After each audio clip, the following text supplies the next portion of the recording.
Bueno, y como es habitual, la Presidenta de la República ayer participó en la primera parada militar de su segundo gobierno, la que estuvo marcada por una gran participación de las mujeres y estrictas también medidas de seguridad. Vamos a entrar en detalles sobre el desfile de las glorias del Ejército y otros temas también, por cierto, que marcan nuestra contingencia. Estamos en CNN Chile con el Ministro de Defensa, Jorge Burgos. Muchas gracias por acompañarnos, Ministro. A ustedes, gracias por la invitación. Buenas tardes. Ahí lo vimos entonces al lado de la Presidenta en la... seguramente la actividad más importante del año de las Fuerzas Armadas, sin duda, ¿no? Del punto de vista del significado de las relaciones cívico-sociales. Sí, sin duda, marca un momento muy especial. Cívico-militares más bien, para ser República, correcto. Fuerzas Armadas. Bueno, y con la evaluación que hace, se destacó muchísimo la incorporación de las mujeres. Sí, bueno, el proceso de incorporación de la mujer es un proceso que viene hace tiempo, pero que tiene todavía mucho por crecer. No podríamos decir que ya se llegó como a un punto así definitivo. Yo creo que es un proceso que le queda mucho espacio, pero la parada ayer es una demostración de este proceso en crecimiento. Un 10% de la gente que desfiló son mujeres, y lo más potente de esto es que ya nuestras Fuerzas Armadas hace mucho tiempo que dejaron la tesis de que las mujeres se integraban a alguna de las ramas para determinadas cosas. Era una especialidad. ¿Sí? Claro. Estas cosas pueden ser. Hoy día hasta aquí llegan, una cosa así.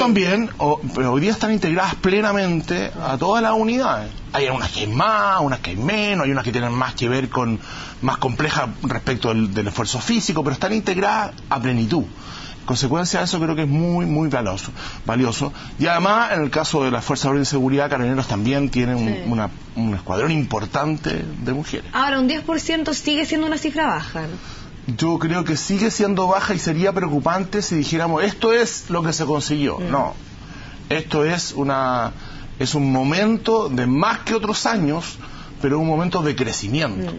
Yo creo que hay mucho espacio y una buena noticia, no solo para las mujeres, por el reconocimiento que no hay actividad de edad para las mujeres, sino también una buena noticia para las Fuerzas Armadas, porque lo que yo he recogido de los comandantes en jefe es que la performance de las mujeres en la distintas unidades es muy buena. De hecho, es bastante habitual que las primeras antigüedades de las escuelas matrices, tanto a nivel de suboficiales como oficiales, sean mujeres.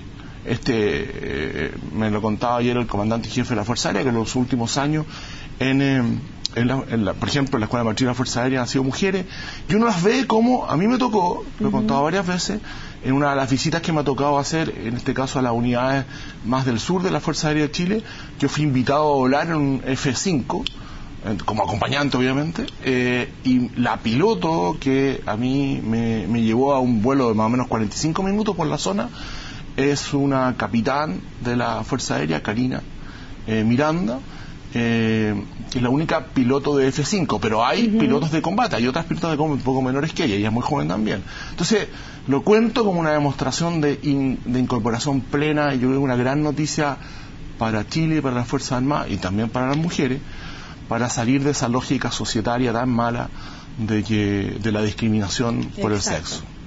Y debemos avanzar también en otras áreas de inclusión, de no discriminación, y el Ministerio ha estado encabezando, más bien coordinando también una serie de mesas de trabajo que justamente buscan apuntar a eso. Y ahí el tema particular es la diversidad sexual, la discapacidad y los pueblos originarios, los temas, por cierto, también de género.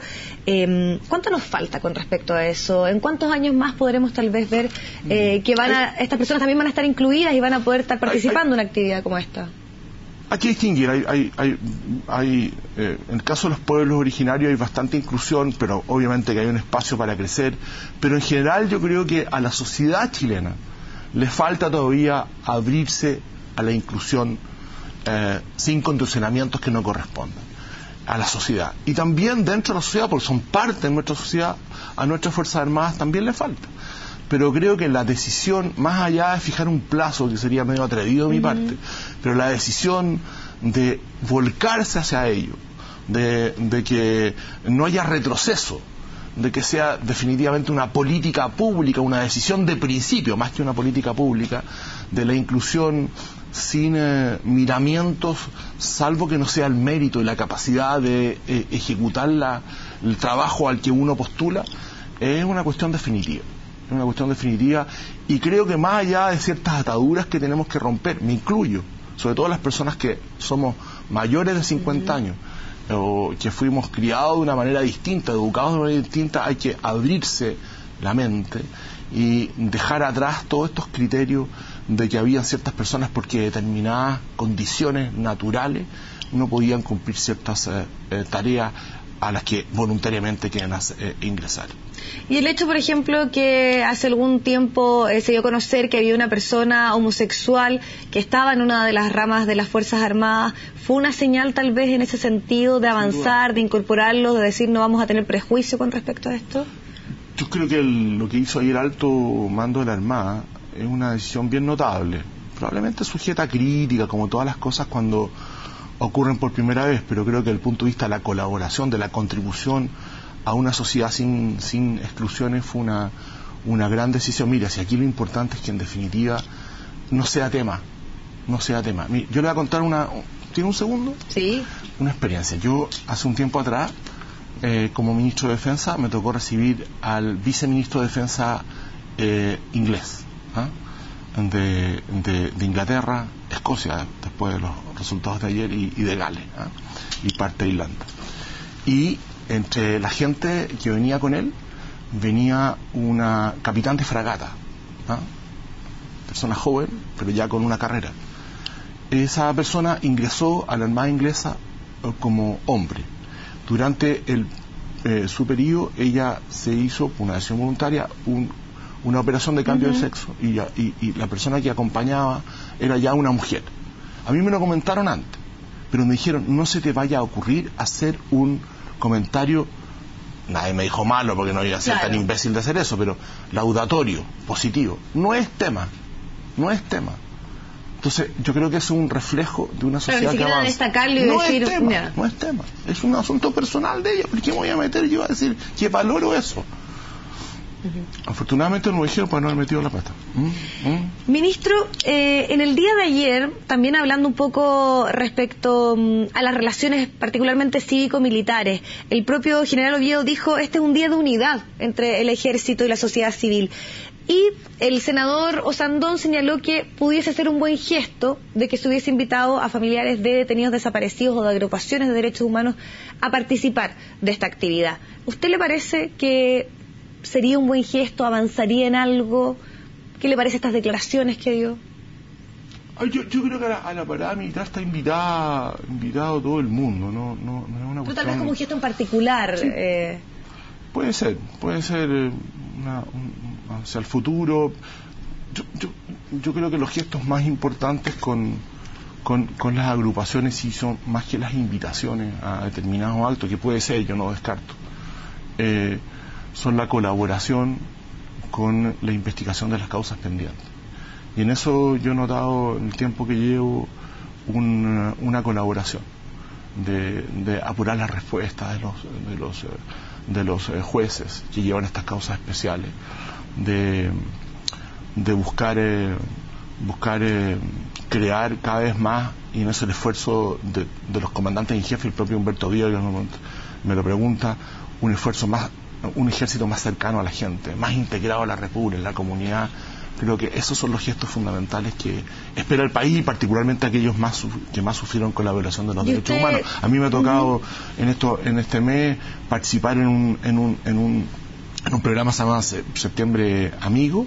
Me tocó estar en la culminación en Villa O'Higgins, en nuestra 11ª región, y es bien notable ver cómo el ejército es bien recibido por la comunidad, cómo entiende que forma parte del ethos de nuestra sociedad, de nuestra república, y eso es muy central. Ministro, ¿y usted está satisfecho con el rol que ha tenido el ejército con la colaboración? Porque aún hay agrupaciones de familiares de detenidos desaparecidos, de derechos humanos, que consideran que hay un pacto de silencio, que no se ha entregado toda la información necesaria, y de hecho, a partir de las declaraciones que también hizo ayer el senador Osandón, él planteó que debiese haber nuevamente alguna comisión donde se pudiese avanzar y se pudiese ya empezar a dejar atrás este tema, una cierta reconciliación. A ver, la reconciliación va a surgir esencialmente de la verdad. más que de las comisiones. Yo creo que el tiempo... ¿Y la verdad estás entregado? A eso voy. El tiempo de las comisiones fue un tiempo importante, las cosas que hicieron tanto en el gobierno de don Patricio como en el gobierno de Eduardo Frei, Ruiz Tagle después, y que fue un aporte. Pero creo que hoy día, con unos tribunales activos en esta materia, que han dejado atrás, muy atrás, ciertas decisiones jurisprudenciales que pretendían no investigar en virtud de leyes que ellos mismos han dicho que chocan con los tratados internacionales, yo creo que la verdad hoy día está más establecida a través de lo que hagan los tribunales de justicia. Esa es mi opinión. Y creo que en eso, como le decía antes, debe haber, y yo sentí una colaboración, y si se puede profundizar hay que profundizarla. No tengo ninguna duda. Yo creo que la mejor demostración a no aceptar la existencia, que yo creo que no es así, de pactos de silencio de nuestro ejército, nuestro comandante en jefe, yo realmente no lo siento así, en mi experiencia. Y creo que más allá del sentimiento que tiene el ministro de Defensa, la mejor forma de mostrarlo es con la colaboración a los tribunales de justicia, y en eso estamos empeñados.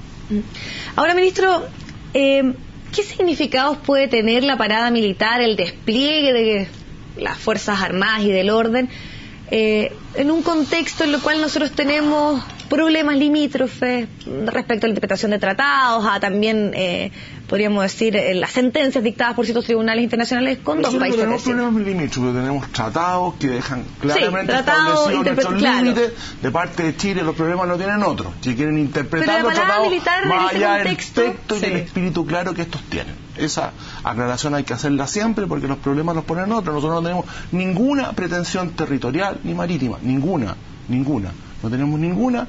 En consecuencia, vienen de otras partes las pretensiones respecto de aquello que nosotros estamos absolutamente ciertos desde el punto de vista jurídico, que está muy claramente establecido.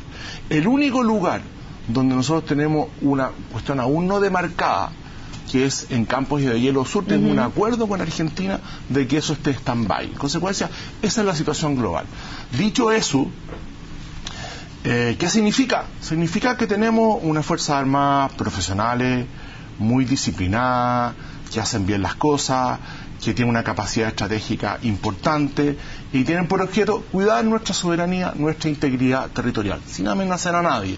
Pero que también sea leído por cualquier otro, que no es cuestión de llegar y amenazar a este país mediano, que no tiene pretensiones de reivindicación territorial con nadie, pero sí que está dispuesto a defender lo suyo, como lo ha hecho por lo demás históricamente. ¿Una cierta señal disuasiva?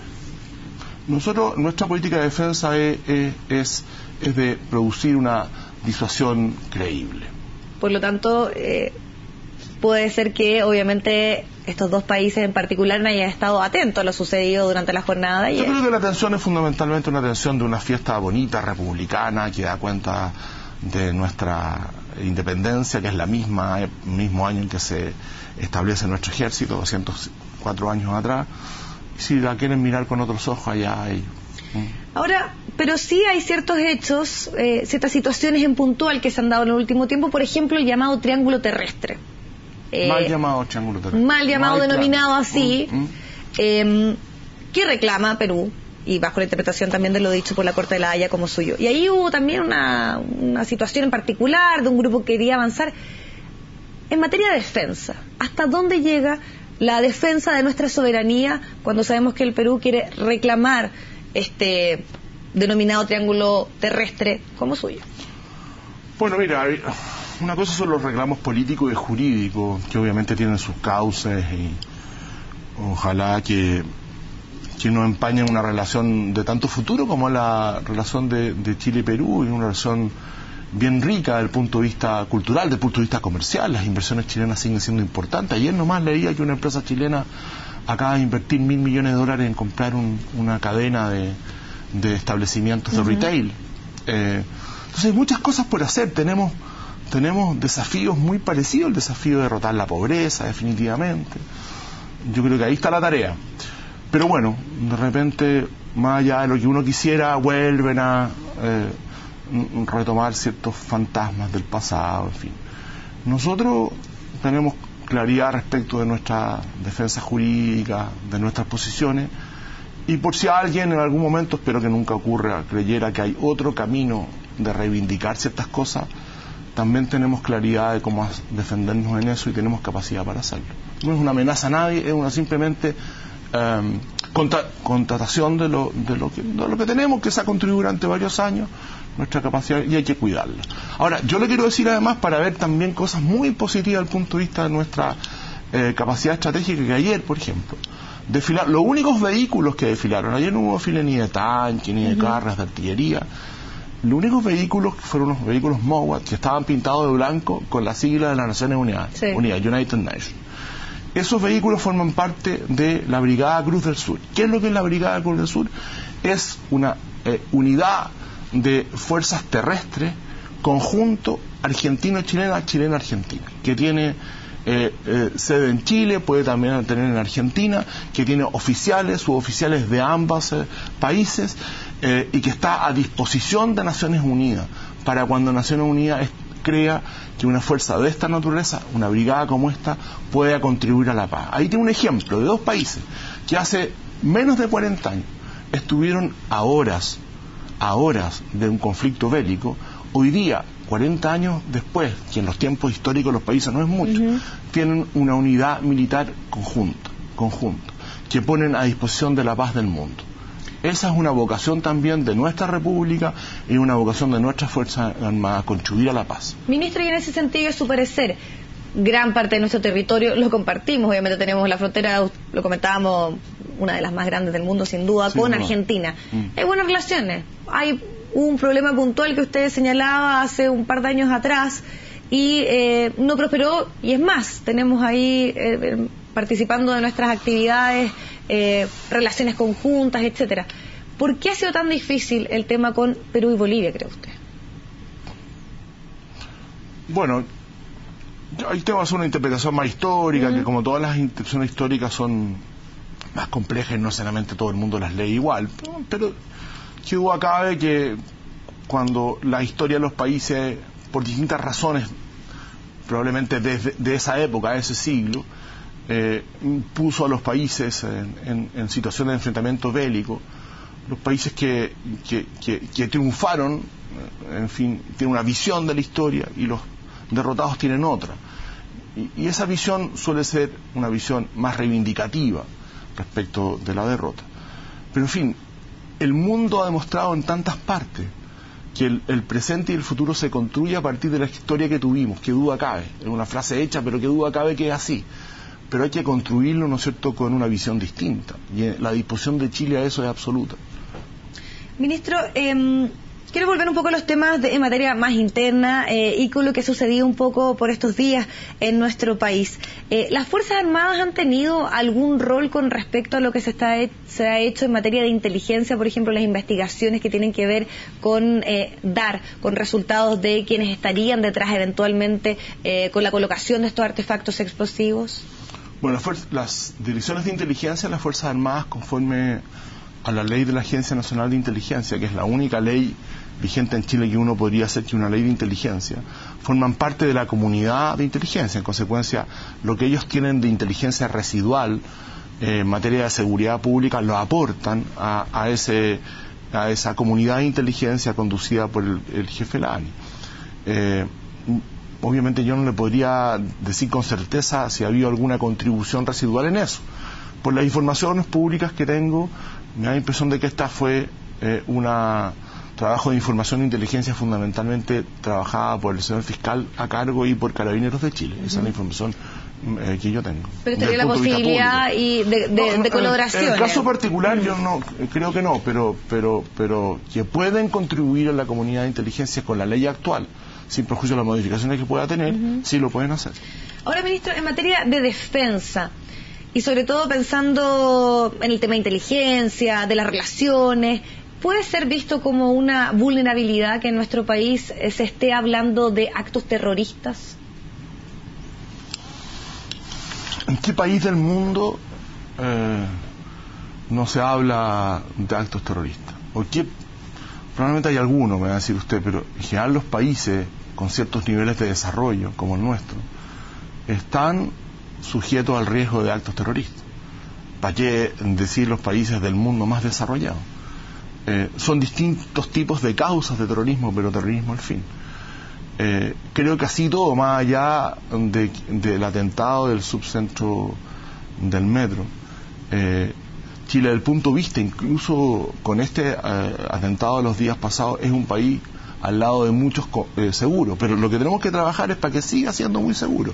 Y por eso creo que la noticia de que el fiscal ha establecido sospechas respecto a 3 personas y se apronta a entregar esas sospechas y los elementos que justifican esas sospechas al juez de garantía en los próximos días es una buena noticia en el objetivo central de un Estado respecto de los actos delictuales y particularmente de los actos con carácter terrorista, que es evitar la impunidad.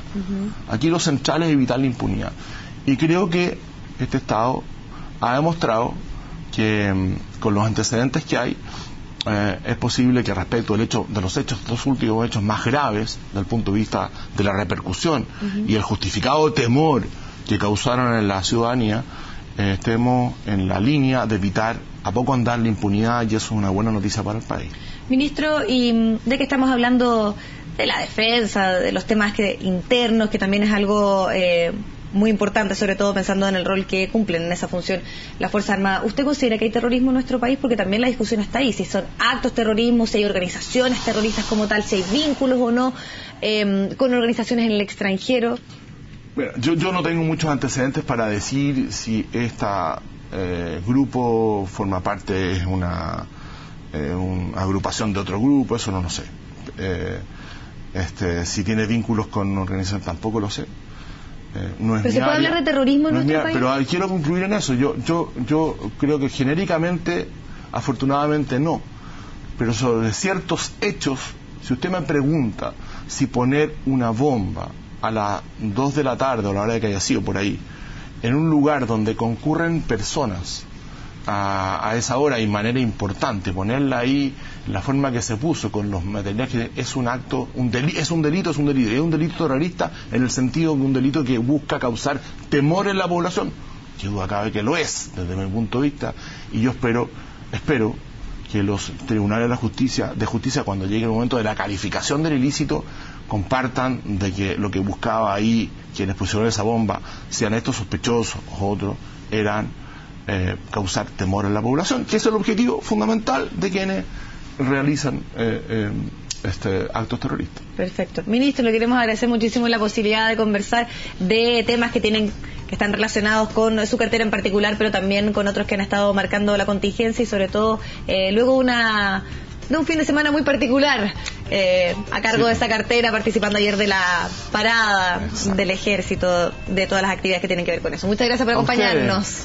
Que estén muy bien. Bueno, nos vamos a la pausa, ya volvemos.